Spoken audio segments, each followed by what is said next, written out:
Can I say something? A time will come where you will not have to witness Christ with your mouth. You will have to be a witness of this testament with your blood. And until that day comes, until you're willing for that day, you have not yet surrendered to Jesus. A time will come where you will not witness it with your mouth. A time will come where you will not witness it with the word. A time will come where you will have to witness this word with your blood. Your blood must be a witness. Your blood must be the testament that you truly believed in it. And that is why men like Peter were ready to be crucified upside down for the sake of Jesus. That was why all the apostles, including the one that was fried in oil, he was ready.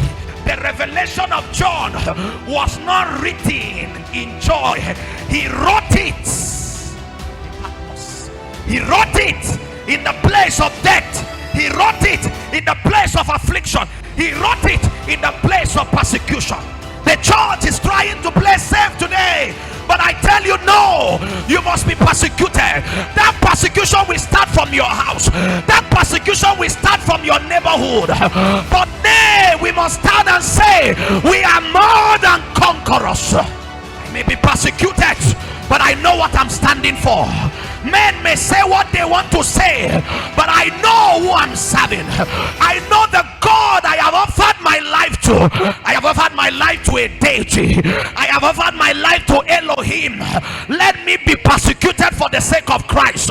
Yet I know, for to me to live is Christ and to die is again. Paul the apostle was warned not to go down to Jerusalem because death await him. He said, I joy and rejoice that if after I have stepped into Jerusalem and witnessed the gospel, let me be taken up. But one thing is certain, whether be alive, whether in death, Christ must be the Lord of all. My purpose, my sole aim is not to keep my life. Jesus said, he who wants his life will lose it, but he who gives it for this work will have it. Anybody who wants to play safe is not ready to carry the message of the cross. If you have not found this gospel worthy to die for, you are not yet a witness.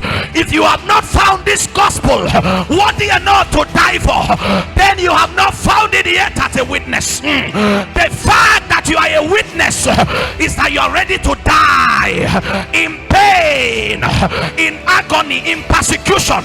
You are ready to take it for the sake of Christ.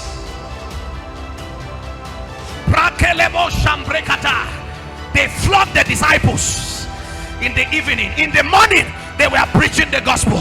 They detained them in prison. When they came out of prison, they were still preaching the gospel.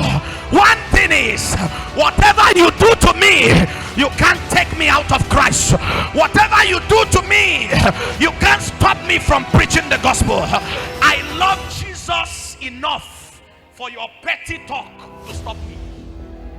I love Jesus enough for you to take me out of Christianity. There is no fraternity that gives life. There are only fraternities that take life. Christianity is the only fraternity that gives life. Life and more it abundantly. A fraternity that does not seek what you have. The fraternity that seeks to give you what you cannot have in time and in eternity. That is the fraternity I'm looking forward to. I'm ready to suffer. I'm ready to be persecuted. Let men say what they want to say about me. Let them stone me because of Jesus. I am ready to take that stone. I am ready to go 3 nights without food for the sake of my master. I am ready to sleep on a mat for the sake of my master. If I have to sleep on trees, I will be honored to sleep on trees because he first died for me. He was wounded for my transgression, not for his transgression. He was bruised for my iniquity. The chastisement of my peace was brought upon him. By his stripe I am healed. If I have to give my blood as a witness, I'm ready. If I have to give my life as a witness, I am ready. But one thing is Christ must be seen, Christ must be known, Christ must be heard, Christ must be reflected in my generation. I am not here to play safe Christianity. I'm here to play Christianity that God alone will be glorified. I don't mind dying at 30 if only I'll fulfill purpose. It's not how long you live, it's how well and effective, how impactful your life is. Lord Jesus, help us to live a Christianity that is without fear. Help us to live a Christianity that we are not trying to play safe. Help us now.